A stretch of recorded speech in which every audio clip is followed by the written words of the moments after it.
flash de ce jeudi 6 août 2020. Le gouvernement ivoirien a institué une journée nationale du pardon et du souvenir qui se déroulera le 16 décembre de chaque année en souvenir des victimes des violences post-électorales du 16 décembre 2010.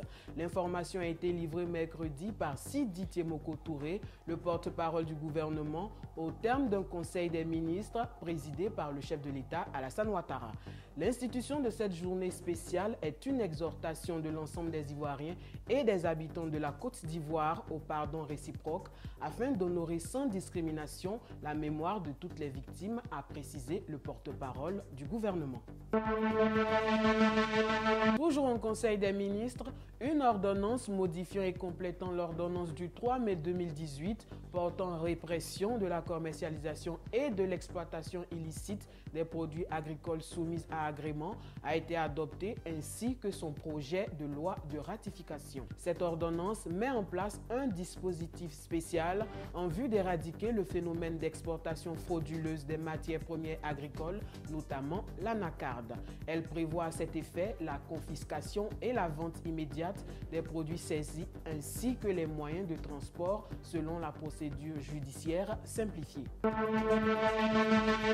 Parlons de lutte contre la COVID-19 à présent. Le ministère de la Promotion de la Jeunesse et de l'Emploi des Jeunes a procédé mercredi au bilan de l'opération Les Classes Citoyennes.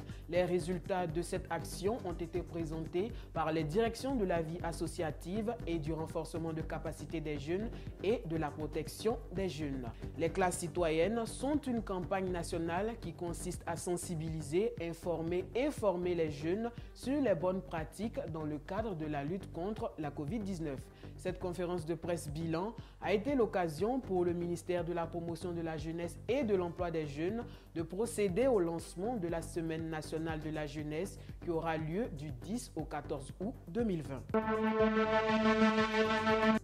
Le président de la Commission électorale indépendante, CEI, Ibrahim Koulibaly Kuibière, prévient qu'un électeur qui donne son parrainage à plus d'un candidat s'expose à des poursuites pénales assorties d'amendes. Cette peine privative de liberté, a-t-il précisé, va d'1 mois à 1 an. Il a donc conseillé aux électeurs de faire preuve de civisme, d'honnêteté et de bonne foi relativement à cette action de parrainage, une innovation contenue dans le code électoral qui leur permet de donner leur autorisation à un candidat de concourir au scrutin présidentiel. Ainsi prend fin le flash de ce jour. Merci d'avoir choisi AGC TV pour vous informer.